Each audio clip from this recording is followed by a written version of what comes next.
In this video, I wanted to share with you what the ideal cab conference room looks like.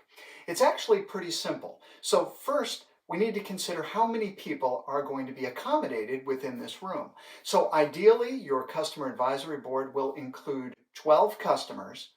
For every 2 customers, there should be one of you. So let's say you've got 12 customers, that means 6 or 7 representatives from your company, plus a facilitator.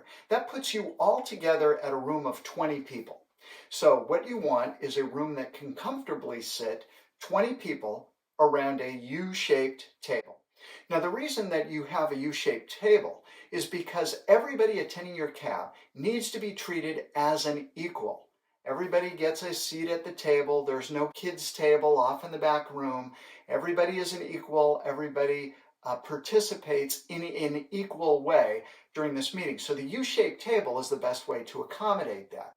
In front of everybody, you'll have a name tag or a name tent card in big letters, which would have their name, and then in slightly smaller letters underneath it, the name of their company. And this information will be printed on both sides of the tent card, so no matter on what side of the table you're sitting, you'll be able to read the name of the person sitting across from you. So you've got a room that can comfortably seat 20 people.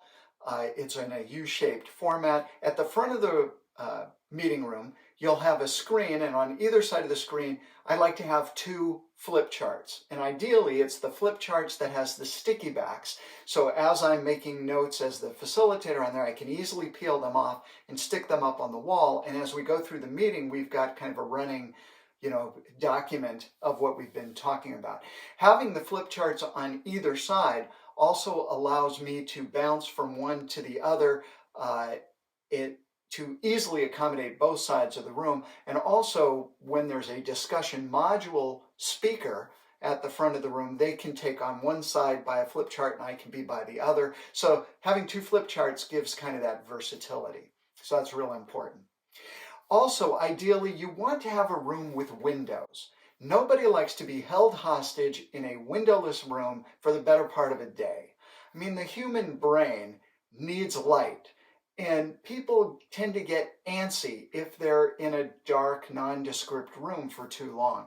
So having windows on the side, or at least one window, can make a huge difference. And if that window tends to look out on something pleasant, a garden area, or if you're on the beach, maybe the location of getting ocean views in, that can be somewhat soothing and inspirational as well, as far as energizing the group so they're more able to participate in conversations, as opposed to feeling tired because they're in a dark room and they maybe want to go to sleep. To illustrate this point, let me just do a quick compare and contrast between these 2 photographs of actual real rooms that I facilitated in. This first one is a picture of the ideal customer advisory board setup. The second is one that was much tougher to navigate. This one was in a big conference room in a major hotel, a ballroom that was converted to the cab. And one thing I wanted to point out here is, although we had a U-shaped table, we had way too many customers in here. There's actually a span of 25 feet between one end of the U-shaped table and the other. That makes it impossible for one side of the table to actually converse with the other side of the table.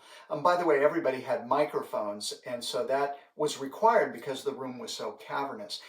As the facilitator, it was also challenging because in order for me to interact with each of the customers, I actually had to cover an area of 25 feet by 25 feet square. That's a lot of running up and between customers and then back to the flip chart. Very challenging for your facilitator to navigate. The smaller rooms create more of an intimate, exclusive kind of environment, and that's the feel that you really want your cab to deliver.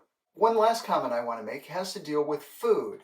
So you want to have a different room, a room nearby, ideally, for your breakfast and lunch. It's a bad idea to have food catered into the same room that you're meeting for a couple of reasons. One is that the hotel staff that's coming to either to deliver plates or remove dishes, they're noisy, and the clanking of dishes and such upsets the atmosphere of the room and creates a lot of additional noise that we can just rather do without.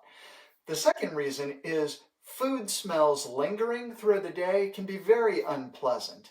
So other than having maybe coffee and tea in the back of the room, my recommendation is to have all food served in a separate location. So we avoid kind of those two issues. So the room setup, pretty easy to accommodate. This is what you should be looking for.